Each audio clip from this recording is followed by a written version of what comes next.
Ok. Ajá, entonces...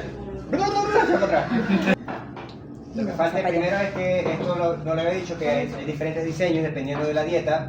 Hay especies de aves granívoras, otras insectívoras, otras carnívoras, otras carroñeras.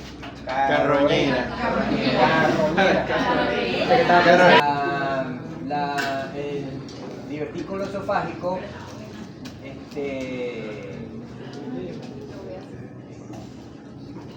me lo dije como tiene dos ciegos,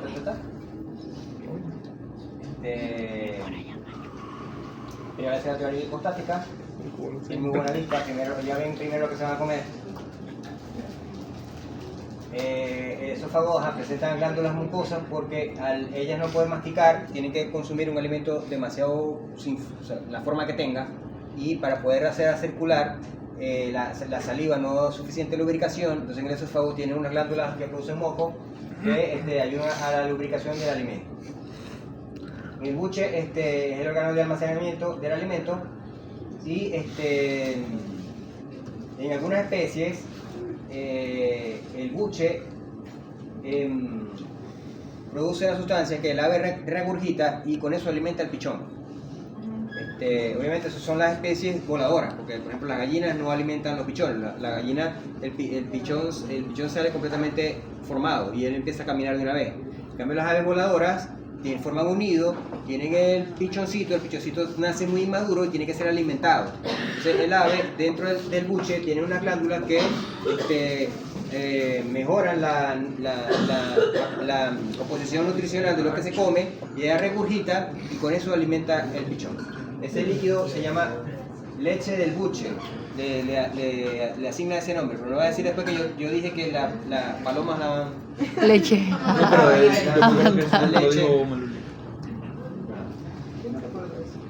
La molleja tiene movimientos de trituración con las piedritas que tiene, y el material pulverizado la devuelve al proventrículo para que sea reacidificada, y dependiendo del tamaño de la partícula puede entrar al duodeno. Si la partícula sigue grande, se devuelve a la molleja para seguir triturando, y así hasta que la partícula queda muy pequeña y puede pasar al duodeno.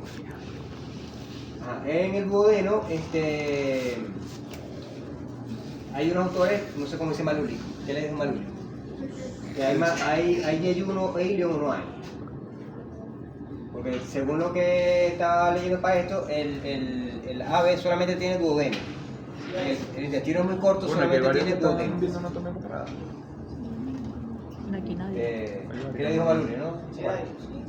Si hay, es muy corto.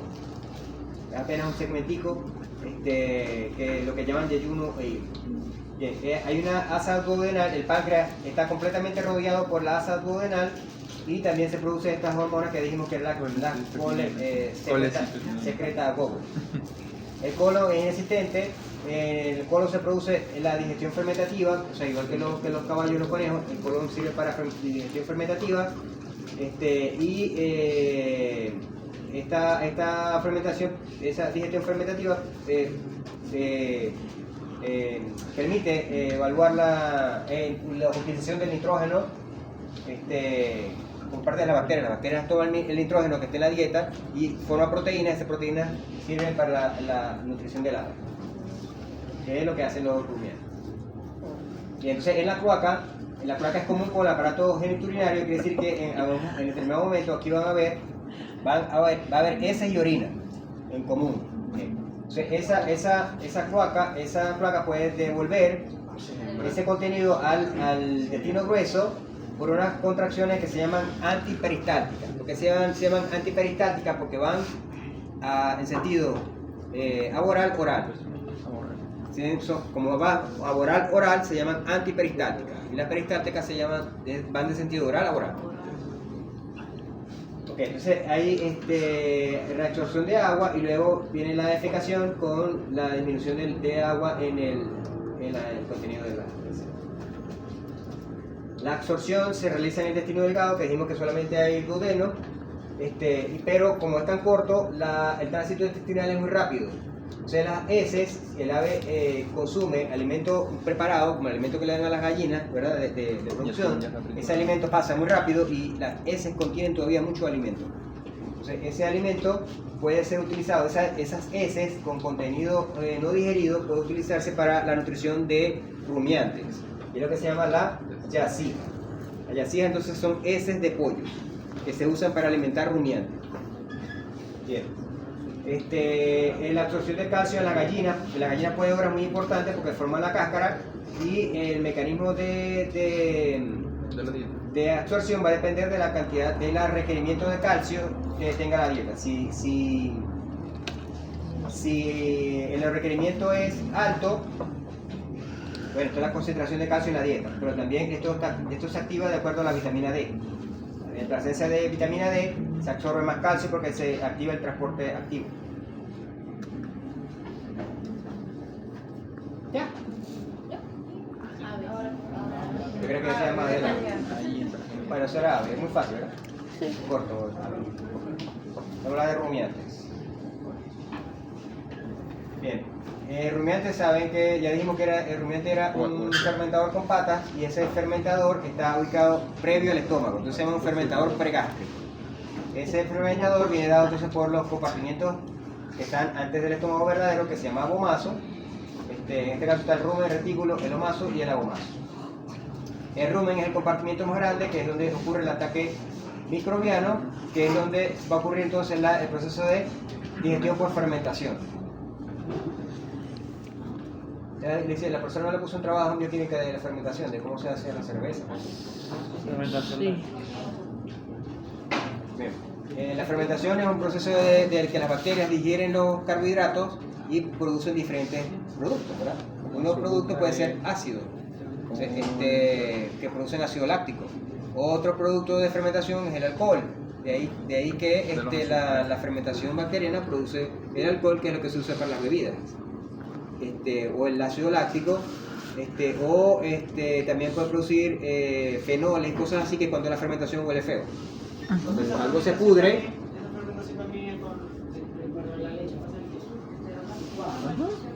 ¿cuál es una fermentación? O sea, se hace fermentación para hacerlo, para madurarlo, pero para hacer el queso no. Eso se llama coagulación, que eso es por la renina, o la quimiosina que hablamos ayer.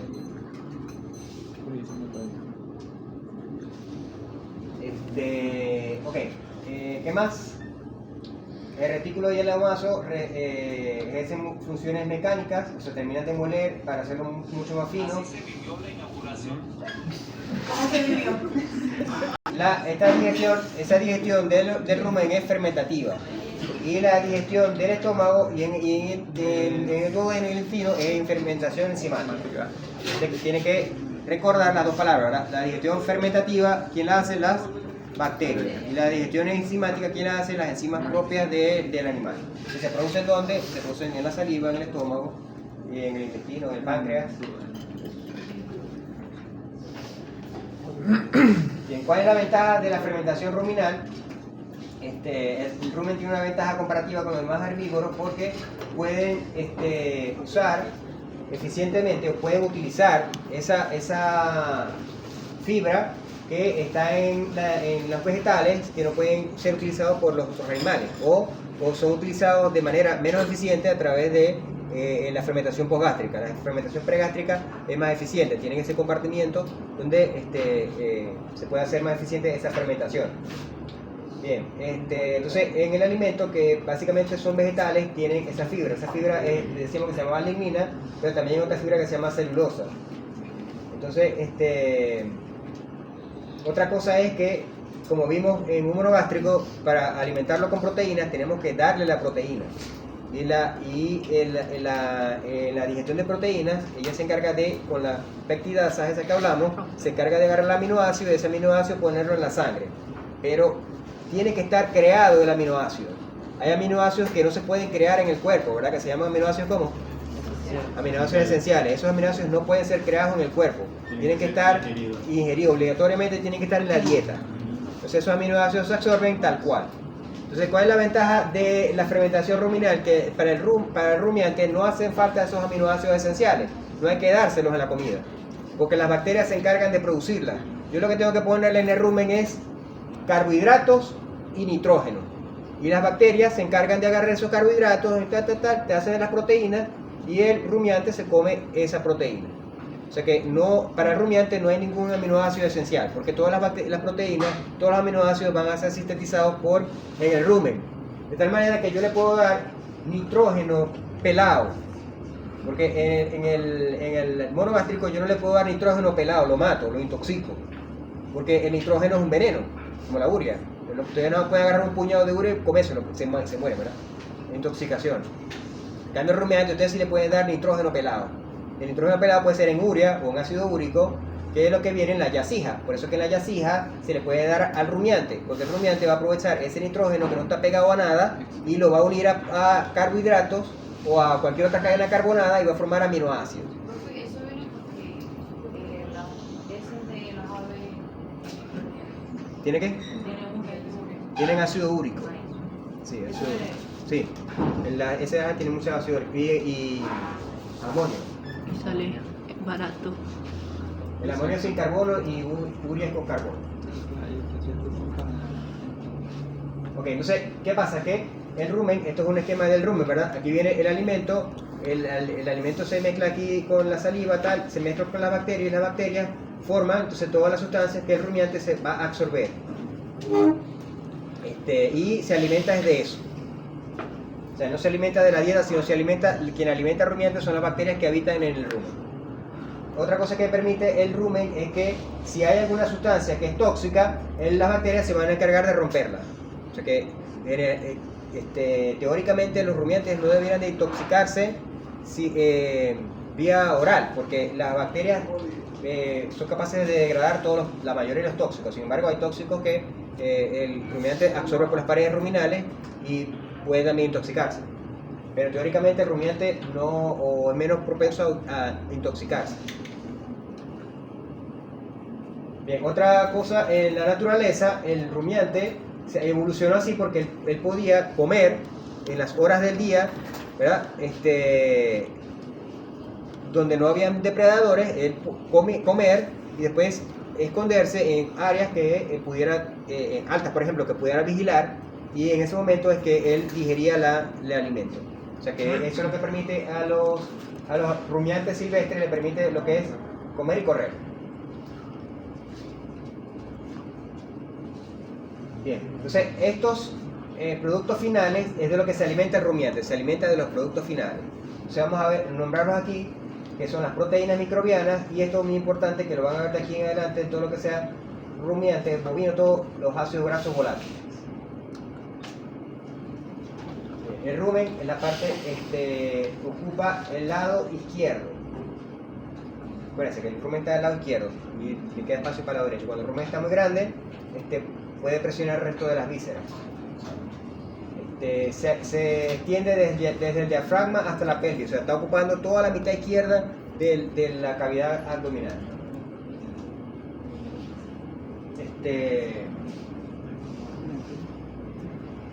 El rumen tiene la entrada del rumen es con el cardias, ¿verdad? El cardias que es la que comunica con el esófago, y cardias, la entrada del alimento cae en los diferentes sacos. Recuerden que el rumen tiene un saco dorsal y un saco ventral. Entonces, la disposición de los alimentos dentro del rumen va a depender de su peso. Como le dijimos cuando estamos hablando de la saliva, el rumen está lleno de líquido. 150 litros de líquido. Entonces esos 150 litros de líquido vienen de la saliva, se están reciclando todo el tiempo. Por día. Y el alimento cae aquí y por peso va cayendo hasta el saco ventral. Entonces, ¿qué hace el rumen para poder sacar ese alimento de ahí? Se contrae. Entonces, el rumen tiene una capacidad muscular que hace que produce una onda que se extiende por todas las paredes y se contrae. Esa onda se llama contracciones ruminales. Y es muy importante para un rumiante esas contracciones, porque son las que permiten que el contenido que está en el saco ventral suba para poder llegar al saco ventral y poder ser regurgitado para la rumia. No, ese músculo no tiene que ser musculado, no es músculo liso. ¿Qué? Es músculo liso. Es un músculo liso y tiene su estímulo, imagino, parasimpático, y tiene un ritmo, ¿no? Vamos a ver que las contracciones son al menos, tienen que ser 2 cada 3 minutos. O sea, 1.5 3 cada 2 minutos, la cosa. 3 contracciones cada 2 minutos. esa es la velocidad de contracción. Entonces ustedes tienen que, dentro de los signos vitales, al evaluar un rumiante, tienen que poner el estetoscopio en el rumen y verificar que eso ocurra, que las contracciones ruminales ocurran 2 cada 3 minutos. Y eso por lo menos les da, descartan la parte digestiva. Porque una de las cosas que se afecta en el rumen cuando está el rumiante cuando está deprimido o tiene problemas de fermentación, es que el rumen se le da lo que se llama la atonía ruminal. Es cuando el rumen se detiene. Y el rumen se detiene por unos problemas metabólicos. Ok. Bien. Entonces el rumen, ya dijimos, está separado por saco, se mueve y la motilidad permite entonces el mezclado del contenido ruminal. Las contracciones ruminales son de 2 a 3 por minuto. Inmediatamente después que el alimento cae por el esófago, se desplaza al saco dorsal y luego al saco ventral. Y aquí los movimientos ruminales la van devolviendo el alimento al retículo, y el retículo se produce una contracción violenta que permite la regurgitación del alimento hacia el esófago. Y el esófago llega a la boca y la vaca lo remastica en el proceso que se llama rumia, ¿verdad? La pared del rumen está llena de papilas, que son unas proyecciones de epitelio, que en forma bueno, todo el mundo ha comido mondongo aquí, sabe lo que se ve, cómo se ve el... El recién nacido, el becerro recién nacido no tiene papila, el rumen es liso. Entonces, ¿qué va a estimular el crecimiento de la papila? Que el becerro coma fibra. La presencia de fibra en el rumen hace que activa el crecimiento de las papilas. O sea, el becerrito... El becerro pasa directamente la leche directo a la... Ajá, sí, eso lo vamos a... Esto por aquí. Por ahí. Ok, entonces aquí vemos un becerro, tiene apenas el 25% corresponde de todo el complejo, el 25% corresponde al rumen y el 70% corresponde al agomazo. Mientras que en un adulto, el 70% de todo el complejo ese representa el rumen y el 15% el agomazo. Bien, entonces, cuando el becerro, antes de los 3 meses de edad, se comporta como el estómago, la parte más grande de todo ese complejo, se comporta como si fuera un monogástrico. O sea, que usted le da fibra y él no la va a ser capaz de digerir. A medida que la fibra vaya cayendo en el rumen, él va desarrollando el rumen, y más o menos a partir de los 3 meses de edad es cuando se comienza a desarrollar como rumiante. Y ya a partir de los 4 meses, 5 meses, ya se puede, 8 semanas, ya se considera un adulto, un rumiante. Esto que está hablando Alín, la gotera esofágica, entonces es un pliegue muscular que se estimula con la succión. El becerro pone la cabeza así, pone la cabeza de una manera. Entonces que a veces uno le empuja al tetero a los becerros y no tiene la postura, uno cierra la gotera y la leche le cae en el rumen. Y al caer en el rumen se fermenta ahí. Se produce entonces acidez y ahí no hay bacterias todavía, las bacterias que hay ahí son las que cayeron con la leche. Y entonces, si ustedes ven como un becerro mama, él tiene una postura para mamar, y eso lo que está haciendo es que está cerrando la gotera esofágica de tal manera que pasa, eso está por aquí en una foto. La gotera esofágica lo que hace es que pasa directamente del esófago, pasa hasta la goma, sin caer al rumen. Esto que aquí es la gotera esofágica, pasa al rumen. ¿Qué más? Perdón, el agomazo, perdón. El agomazo, mira, ya me dije. El retículo. Entonces el retículo está en la parte craneal del rumen. O sea, aquí está el rumen y el retículo está aquí. O sea, en los movimientos ruminales van a hacer que va a caer el alimento en el retículo, y el retículo se contrae. Las contracciones del retículo son las que van a empujar el bolo alimenticio hacia el esófago para que se devuelva a la boca y el animal la remastique. Creo que son 53 veces que el animal mastica. No sé qué se las puso a contar, otra vez me puse de a contar. Creo que son 53 mascadas que le da el rumiante al bolo antes de tragarse.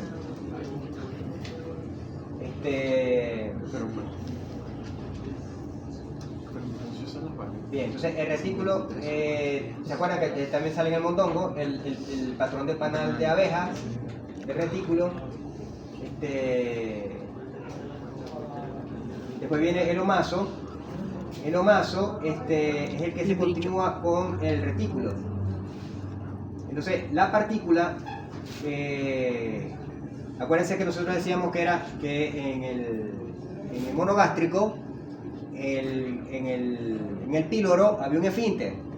Y el esfínter era el que permitía que la partícula estuviera muy pequeñita para pasar al duodeno. ¿Sí? En este caso, la partícula, el que sirve de filtro no es la comunicación, no es el esfínter pilórico, porque el pilórico estaba más lejos. Aquí el que controla es el esfínter retículo omasal. Es el que controla el tamaño de la partícula. El esfínter retículo omasal, porque es la que va a permitir que las partículas pequeñitas pasen al omaso. Abomaso. Omaso, porque puede ir al abomaso, al omaso, al librillo. Entonces, aquí es el esfínter retículo abomasal. No, omasal. Omaso, abomasal, eso. Retículo omasal. Entonces, yo le pregunto al examen y siempre se equivoca. Le pregunto, Diferente. en el monogástrico, ¿quién es el que controla el tamaño de la partícula para que pase al duodeno? El píloro, El esfínter. píloro. Y en el rumiante es el esfínter retículo omasal. Porque ahí es que está el tamaño de la partícula pasada al omaso. Sin embargo, después del omaso, él también tiene su esfínter pilórico. Pero ya cuando cae al abomaso, ya ha sido triturado por la rumia, ya ha sido triturado por el librillo, ¿verdad? Que tiene unas hojas así, y se mueven entre las hojas y termina triturando. Ya cuando llega al estómago está bastante triturado el tamaño de la partícula. Entonces, el omaso es un órgano que ya dijimos que tiene como una especie de bandas en forma de hoja, se llama librillo por eso ya no sé cómo, por lo menos yo no he visto a nadie que se lo coma. ¿Se lo comen? Sí se come. Comete todo. Ok, y es un sitio de absorción de las paredes del rumen y en el librillo es donde ocurre la absorción de los ácidos grasos volátiles, los que faltaron. El abomaso es el estómago verdadero, ¿verdad? Que las secreciones, igual que un monogástrico, la secreción de ácido y de pexina. Pero fíjense aquí, ese contenido del rumen, como el rumen tiene gran cantidad de bacterias, ese contenido viene muy lleno de bacterias. Entonces el estómago adicionalmente tiene una proteína que junto con el ácido se encarga de matar todas las bacterias. Se llama lisocima. El abomaso. Bien, rápidamente, esto es un tema completo, la microbiología ruminal es un tema completo que me imagino que les dan en nutrición. ¿Tienen también en nutrición? Sí. ¿No?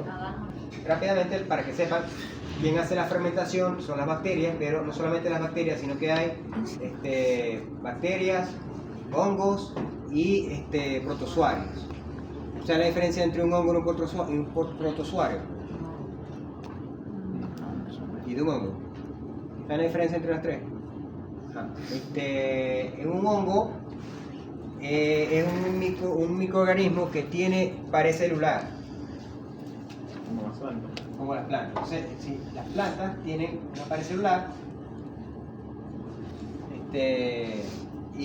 pero además tiene los cloroplastos, que son los que se encargan de la clorofila, de transformar la luz solar en energía química.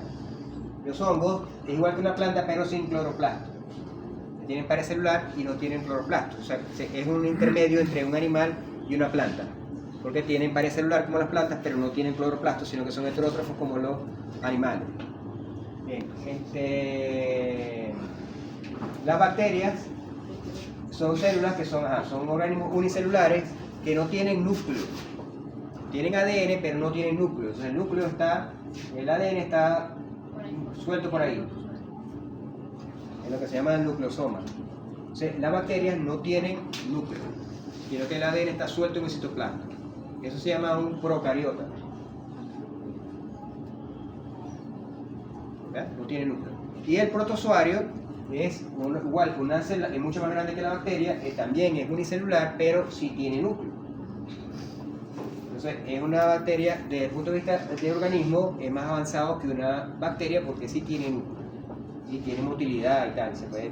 Algunas bacterias también tienen flagelitos que se mueven, pero casi todos los protozoarios tienen un mecanismo de motilidad y ellos se están moviendo todo el tiempo. Y se mueven ustedes buscan en YouTube protozoarios y lo ven que se están moviendo todo el tiempo caminando.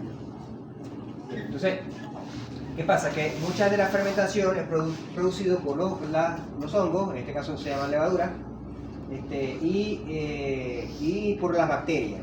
¿De qué se encargan los protozoarios? De comerse las bacterias y de comerse los hongos, para que las poblaciones bacterianas y de hongos se mantengan estables. Y todos esos organismos son tan específicos, han evolucionado por el rumiante, que no viven en ninguna otra parte. O sea, entonces, pues, esos microorganismos no es que están en cualquier... No, voy a agarrar un poco de agua y están los mismos microorganismos que están en el rumen. Los microorganismos que están en el rumen solamente los pueden encontrar en el rumen. No son microorganismos evolucionando por el rumiante. Y se lo transmite la madre de la madre se lo transmite al becerro. Bien, hay bacterias, protozoarios, hongos y levaduras. Fíjense la cantidad que hay por ml. Por un ml que es un bichito así, un bichito así, una inyectadora, un ml, ¿cuánto puede ser? En ese poquito hay de 10 a 5.000 millones de bacterias. O sea, una población muy densa de bacterias. Pero entonces las poblaciones de bacterias, lo importante de la población bacteriana es que son específicas al sustrato. O sea, si el rumiante come almidón, come algún grano, por ejemplo maíz, que es rico en almidón, las bacterias que atacan en ese almidón son las bacterias amiolíticas. Si el animal come pasto que tiene fibra, entonces ahí quien ataca la fibra son las bacterias que digieren la fibra, que son las celulíticas y las celulíticas. Las sacarosas. Quiere decir que hay diferentes poblaciones de bacterias dependiendo del tipo de dieta que el rumiante coma, y esa bacteria, eso es importante porque dependiendo de esa bacteria es el producto que el rumiante va a comer. Porque las bacterias producen diferentes subproductos, que las fibrolíticas producen una cosa, las amiolíticas producen otra cosa, y dependiendo de la dieta es lo que el rumiante al final termina absorbiendo. Y todas las bacterias sintetizan vitaminas, y todos los aminoácidos y todo. Al rumiante no le hace falta nada, porque todas las bacterias se encargan, o sea, no hay nada esencial, como en el humano, que tienen que comer aminoácidos esenciales, ácidos grasos esenciales, no sé qué. Al rumiante no le hace falta nada de eso. Otra cosa que produce la bacteria es metano.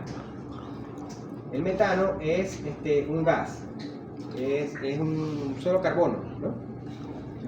El metano es CH4. O sea, un carbono con 4 hidrógenos. Eso es un gas. Y como gas no se puede acumular, sino que el rumiante tiene que expulsarlo. Y la forma de expulsarlo es que cuando él hace la rumia, junto con la rumia, bota una burbuja de gas, y ese gas la vaca lo bota. Entonces, como este gas ataca la capa de ozono, entonces se dice que las vacas están dañando la capa de ozono. O sea, hay países donde quieren eliminar todas las vacas porque las vacas son las causantes del efecto invernadero. Hay que matar a ellos entonces también, pero no comer. Eso es que a veces esos gases no se digieren, entonces tienen que poner como una aguja al rumen porque...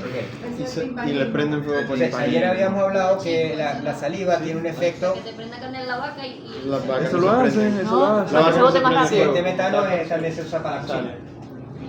Inflamable. Entonces, ¿está entendiendo? Ajá. Ayer hablábamos que una de las funciones de la saliva es un antiespumante. Aquí es donde actúa el antiespumante de la saliva. Porque este gas tiene que salir libre. Pero si en el rumen por alguna razón se produce un efecto de jabón, porque hay por ejemplo semillas que hacen el efecto de jabón, por ejemplo la leguminosa, esas bichitas del pují, que son unas cositas amarillas así. Si el rumiante se lo come, mucho de esas semillitas amarillas, se forma un jabón dentro del rumen, y ese jabón atrapa el gas, y ese gas al estar atrapado en la espuma no sale.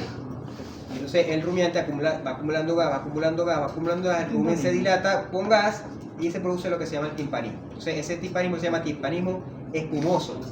¿Por qué timpanismo espumoso? Porque es producto de un efecto jabón que hubo en el rumen. O sea, hay un timpanismo que es espumoso y otro que no es espumoso. El otro timpanismo, que es solamente gas, es porque el rumiante está tiene alguna obstrucción en el esófago o el mismo veterinario lo acostó del lado contrario. Porque para hacer un abordaje de cualquier cosa sobre el rumiante va a estar de cúbito, hay que ponerlo de cúbito lateral con el izquierdo con el rumen para arriba, ¿verdad? Porque si lo ponemos al otro lado, el rumen se tapa la salida del esófago y el gas se empieza a acumular. Siempre hay que tener el rumiante con el rumen para arriba. También dado el caso que se timpanice, le hacemos una troncarización en el rumen.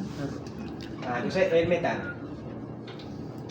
Los protozoarios básicamente lo que hacen es controlan la población de bacterias, pero también tienen algunos usos de fermentación. Esto es un protozoario. Bien. ¿Qué pasa? Que esas bacterias, hongos y protozoarios para poder vivir tienen que tener un ambiente especial. Si alguno de los aspectos del ambiente cambian, esas bacterias y protozoarios se mueren. Uno de los principales aspectos del ambiente es el pH. El pH está estrictamente controlado dentro del rumen, por eso es que la saliva, el rumiante tiene gran cantidad de bicarbonato, que es el buffer del pH. Entonces el ambiente ruminal, como ven aquí, es anaeróbico, que significa sin oxígeno, eso lo dijo el profesor Jorge, ¿verdad? Anaeróbico significa sin oxígeno. Sí, ¿Sí lo dijo? Química. Eso lo dijo, por eso lo voy a preguntar. Okay, entonces, básicamente el ambiente ruminal tiene que estar controlado todos los aspectos del ambiente, sobre todo el pH, y que es anaeróbico, o sea que anaeróbico significa que no tiene oxígeno. Entonces todas las bacterias que están ahí no pueden usar el oxígeno para hacer la fermentación, tiene que ser la fermentación anaeróbica, sin oxígeno, se llama glucólisis, ¿verdad? Bueno, aquí está. En este caso, ¿qué dice aquí? Bien, los carbohidratos que producen la fermentación de carbohidratos, como ustedes ya vieron en bioquímica, al momento de que un carbohidrato se fermenta, produce una sustancia como producto final.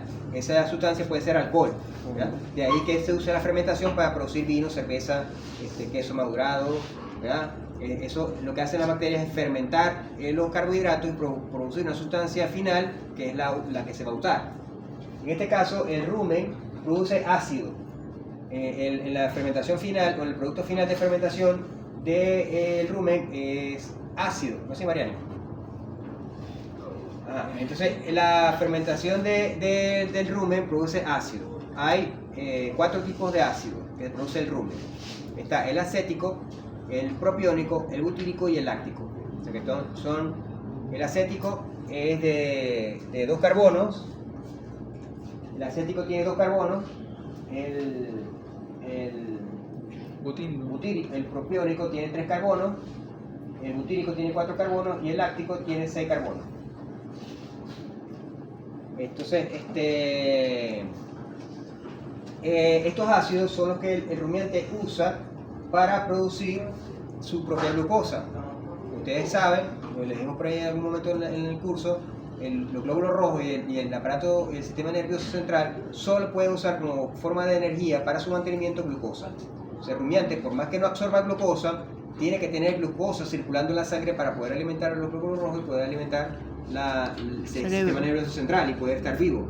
Pero resulta que también una vaca que está produciendo leche, la leche necesita un chorro de glucosa, porque la lactosa, como ya vimos hace rato, la lactosa es glucosa con galactosa. Entonces, la leche demanda mucha glucosa. Entonces, ¿de dónde va a sacar la vaca glucosa si ella no come glucosa? Porque ya todo lo que coma las bacterias se lo va a degradar. Entonces, lo que hace la vaca es agarrar estas sustancias que vienen de la fermentación, llegarlas al hígado y del hígado se encarga de producir glucosa. La glucosa va a la sangre para hacer el metabolismo. O sea que el rumiante en sí es una fábrica, el hígado del rumiante es una fábrica de producir glucosa a partir de los elementos simples que vienen del hígado. Y estos 3, el 2, el 3 y el 4, reciben el nombre de ácidos grasos volátiles: acético, propiónico y butírico. Fíjense que el metano también puede producir, la fermentación produce gases, y entre esos gases está el metano, que es el que se llama el gas del efecto invernadero. Ya lo dijimos, ya eso lo dijimos.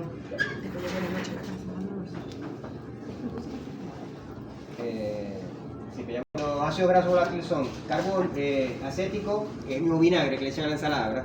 El acético, el propiónico y el butírico. Esto lo vamos a pasar.